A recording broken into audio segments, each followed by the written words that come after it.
Few things excite me more than the world of sci-fi.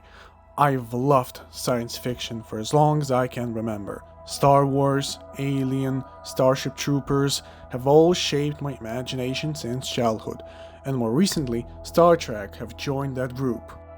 So today, I want to dive into something truly magical: the art of filming Starship miniatures. The tech behind it, the history that shaped it, and its massive impact on the film industry. Long before CGI became dominant, filmmakers relied on real, physical miniature spaceships to bring entire galaxies to life. One of the biggest revolutions came in 1977 with Star Wars Episode IV: A New Hope. Industrial Light and Magic, ILM for short, was founded in 1975 by George Lucas to solve a problem no existing studio could: how to create believable, dynamic visual effects for Star Wars. Lucas assembled a small team in a warehouse in Van Nuys, California, made up largely of young artists, engineers, and technicians. This unconventional team combined filmmaking with engineering, inventing new tools as they went. One of ILM's most important breakthroughs was the Dijkstraflex camera system, a motion control camera that allowed precise, repeatable movements. That innovation made it possible to layer multiple passes of models, backgrounds, and lighting into a single dynamic shot, revolutionizing miniature model filming and setting a new industry standard. By the late 1970s and early 1980s, ILM had become the go-to effects studio for major Hollywood productions, laying the foundation for decades of innovation, from optical compositing and miniatures to the digital effects that would later redefine cinema. But the roots of the technique go even deeper. In Star Trek, the original series, the use of model for USS Enterprise made it both a studio model and a celebrity. The American Cinematographer Archive shows how the visual effects team used inventive lighting, optical composites, and steady camera passes to push the limits of the 1960s television.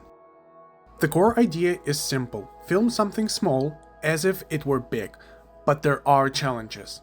Lighting has to mimic real scale, paint textures need to hold up in close-ups, and camera movement must feel unconfined to the size of the studio.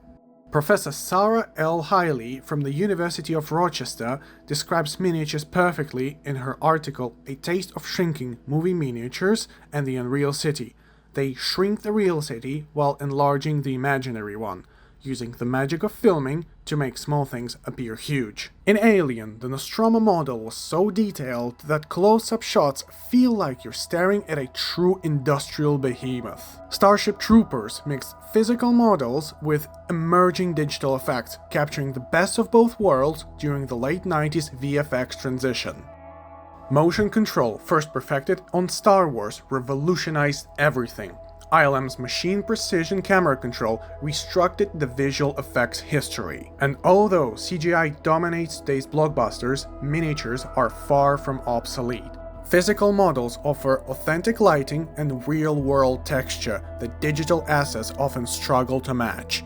Even while using digital effects, filmmakers can still integrate miniatures and add realism and depth. Associate Professor of Film and Media Studies Robert John Rehak points out that successful franchises thrive when they blend innovation with physical, practical effects. Audiences may not know why, but they feel the difference. All these examples sparked my lifelong love for science fiction, whether it was watching Star Wars as a kid, discovering Alien, or more recently diving into Star Trek.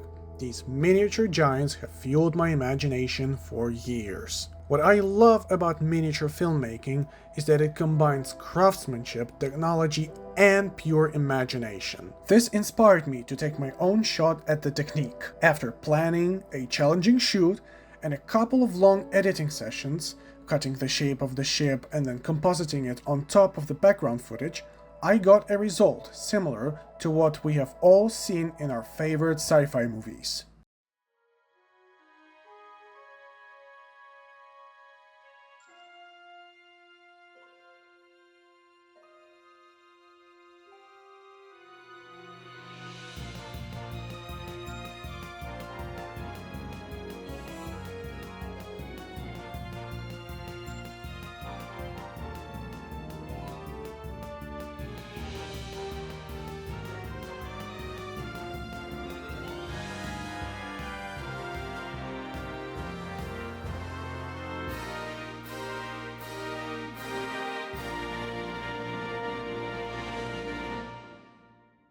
In conclusion, I might add that miniatures remind us that the magic of cinema often begins not with a render in Blender, but with a small cardboard model, a clever team, and a story worth telling.